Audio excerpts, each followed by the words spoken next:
Alright, so I got you on my head here, and what I'm going to do is kind of show you what it looks like for me when I'm backing up a trailer. So we're just going to pull over here to our right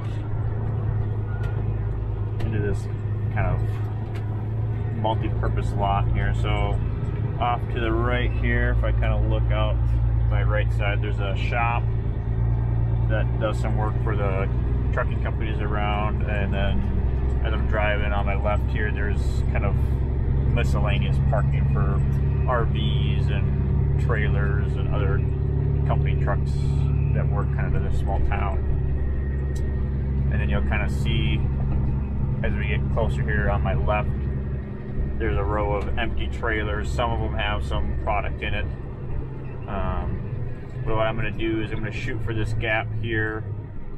I don't know if you can see my hand. Yeah, so right there, we're going to shoot for that gap there. And we'll put the trailer in there, kind of simulate parking in like a full lot, or if you're at like a truck stop, or even at a facility where you got to back into the docks. Today we don't have to back up to the dock, so I'm kind of doing the next best thing. So what I like to do is, I want to make sure you guys can kind of see what I'm doing here. So when I'm looking out my mirror, I'm trying to line up the side of my trailer either with the edge of the next trailer or pretty close to it. I want to be able to see the corner of the one trailer on my driver's side, because then what I can do from there is, as long as I kind of keep myself being able to see that trailer, when I'm backing up, I can make my little adjustments with my steering wheel. So I may lose sight of it now, and I can always check this other mirror to make sure I'm not going to hit that other trailer. And then I can just kind of slowly bring it back. And part of it is just kind of getting a feel of what the trailers will do when you're backing up, and kind of knowing where they'll go when you're not seeing them. And then once you get kind of within that spot where your trailer is kind of in that gap, then it's just a matter of straightening out your trailer, trying to be as straight with the other trailers as you can, because in some situations, especially in like a truck stop area, or in a different yard that's got maybe lines on the ground, you don't really have a whole lot of space in between each trailer. So you'll want to make sure that you're being as efficient and being as straight as you can with your trailers, because if you're crooked, the next guy might be backing up off of you, so then he might be crooked, and then it can snowball down to where if you have a wide enough line of trucks, one guy's end of his trailer could be almost completely sideways to what you just did. So now we'll go out.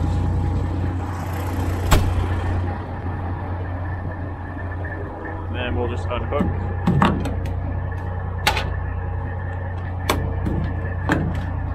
And then what I'll do, like I've done in the past, I just lay in there, because I got to bring an empty trailer back anyway, so I'm going to hook up right away. And then we'll come down, unhook, and then I just kind of work my way back, and then we'll grab the landing gear handle crank, spin that.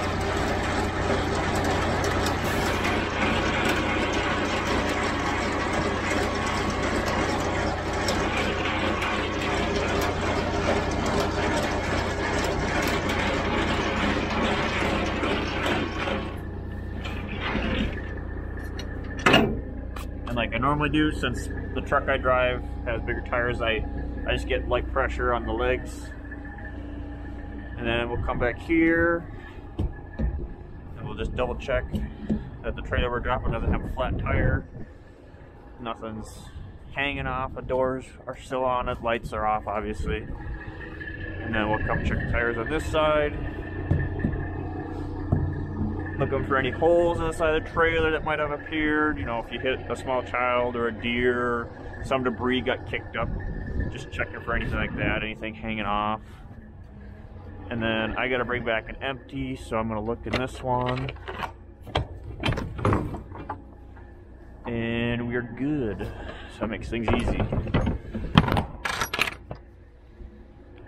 And since I'm taking this one, I can kind of kill two birds with one stone. I can check the tires on this one before I even hook up to my trailer. That way I'm kind of, when I do get back here to check the lights and stuff, I don't have to waste my time checking the tires. And you're just doing a general walk around like you would any other trailer, looking for any major holes, dings. Sometimes the guys around here, they'll put a tag either on the airline or on the flap here for the electrical. That'll be a red tag, and that'll indicate if there's something wrong with the trailer. So that could be anything from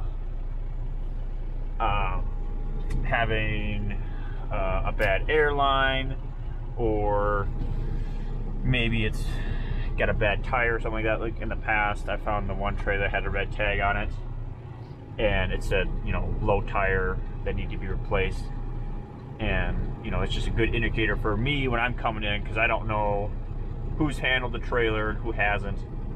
So if I can, as I'm driving along the front of this row of trailers, if I can see a trailer that's got a red tag, I already know that I don't even want to bother even looking at that one, because that's something that I can't even take. So you might not be able to see it. So right here on this gauge, this is our air suspension. So what I did is I released air pressure in there. So now that's dropping down to 0. So that's deflating the drive axle airbags to lower that trailer down, to set it down on the ground. And then I'm just going to push in my truck brakes. We'll put this in 1. I can turn the lights on in here so you can kind of see what we're doing. So I'm pushing my truck brakes behind the phone here. Put the transmission in 1, and then we're just going to slowly pull away. And then the trailer will drop that last little bit. And then we're just going to slide over. And then the whole time, kind of checking my mirror, make sure I'm not losing that next trailer, which is, in this case, is a little easy because it's the one right next to where I'm going, or where I was. And then now we stopped,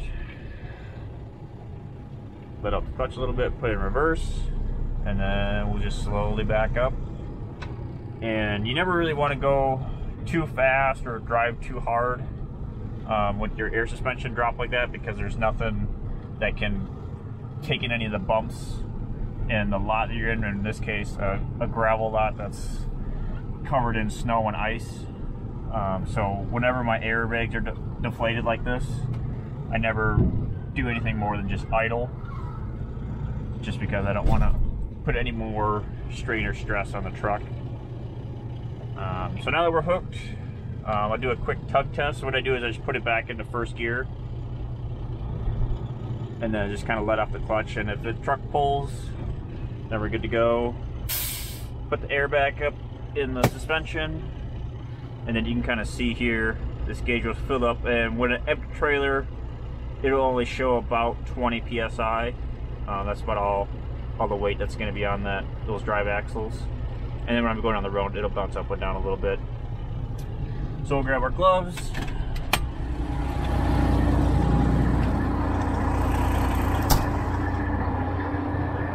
And now all we gotta do is hook everything back up. So blue, green for our lights, and then red. So now all the lines are hooked up, and we can see that the trailer is lifted off the ground. And then I always like to come under and check to make sure that that fifth wheel is hooked, just as an extra step, because sometimes, especially in the winter like this, it can feel like the trailer is hooked up, but it's really just bound up. And then when you go to pull out and actually tap the brakes for the first time, or you go to stop for the first time, the trailer brakes could lock up, especially on an empty trailer, and you can pull the whole trailer. The truck and the trailer can separate. So it's always, it takes, you know, 2-3 seconds to just quick crawl underneath the truck, check to make sure that you're hooked up. That's why I always carry a little pen flashlight. I actually ordered a new one off of Amazon that's got a few different light modes than the one that I have. The one that I have now is just a Milwaukee pen flashlight. This thing's been pretty good. It's held up pretty good for about a year or so that I've had it. I like having these ones just because they're small, and I mean, it's a pen flashlight, so it's nice to just have in your pocket, especially if you're a trucker. Instead of having like a big spotlight to carry around, you just have something and I can just stuff in my pocket. I don't have to worry about it. So we're back here, we're checking all of our lights, making sure everything's blinking, making sure we got a license plate with the light on, making sure all of our marker lights are working. This trailer, the top marker lights in the corners, they also blink, which is nice. And then we're gonna check that trailer number, make sure we write that down when we're doing our paperwork. And then we'll just come around this side. We already checked the tires for pressure, so we're good. Making sure this light's blinking and then has the steady on light as well. And then we're just gonna come around and then we'll check the truck tires as well. It's always good to check all the tires, look for any leaks, checking the lights up front, listening to the engine.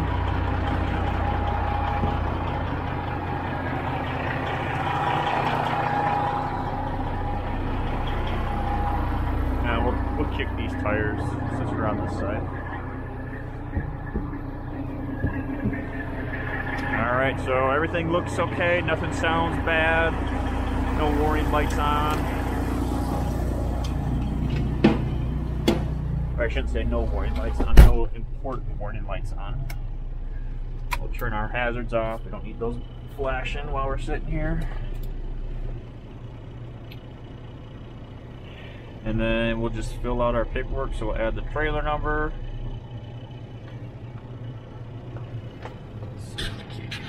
Point it down a little bit more so you can kind of see what's going on.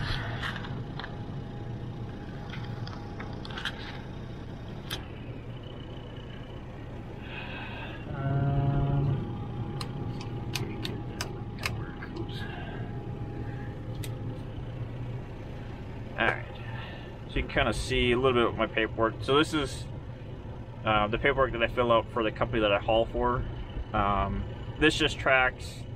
So right here, it's got my trip or my load number up top in this corner here. I'll put you up here. So I got my trip. This is who I drive for, my wife's uncle. I just put my name up on the top of the paperwork here, so he knows whose paperwork's whose. The tractor or the truck number right here. The trailer I brought down, the trailer I'm bringing back, where I'm going from, to, and then back to. The dates, obviously, and then kind of this is where I annotate how I'm driving. So there's kind of distribution, line haul, and then over the road. There's not a lot of over the road for this company or bobtail. So if I was doing distribution, which is the shorter trailers that have the forklifts on the back, I would get paid a little bit differently. So my mileage would be, I think, the same. But obviously I'm not driving as much because I'm doing delivery, so I'm going to Quick Trips, Menards, checking down places like that. So I'm not going to get nearly as much mileage, so that would mean I get paid less. But when I do if I were to do distribution, I get paid per load or per stop. So then on here, every stop I make, I would annotate it on here. So this would have, you know, 10 or 12 different city names or company names on there, and then at the bottom I just write distribution or whatever. And then down here I have total pickups, total drops, so I'd have, you know, 12 and 12. But for me, it's just 1 and 1. I'm picking up one trailer, dropping one trailer. Pretty simple. And then I just annotate down here that all I'm attaching is my trip sheet and then my driver log, which I'll go to next. So now that we got kind of our general paperwork done, we go to our paper log. and luckily today it's all in one day. So you can see we started at about 12:30. It is 5:50, and we've already swapped the trailer, so we'll just kind of come along here. So it's going to be right about 5:45, we'll call it. Should work. And I like to double check my hours, make sure I'm not doing anything crazy. So I got 1, 2, 3, 4, 5, 15. Okay, so we're driving a little slow today, which is fine. And then we're going to take our half-hour lunch break while we're sitting here.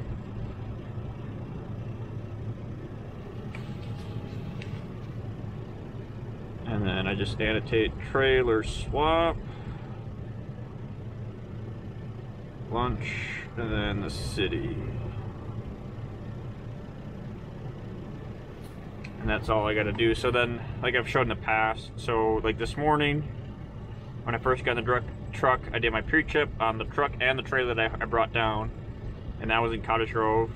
And then I drove for, you know, a little over 5 hours just because of we just had the snowstorm the other night, and so the roads were a little touch and go, and driving during the day it slows me down a little bit because I have to deal with traffic a little bit more.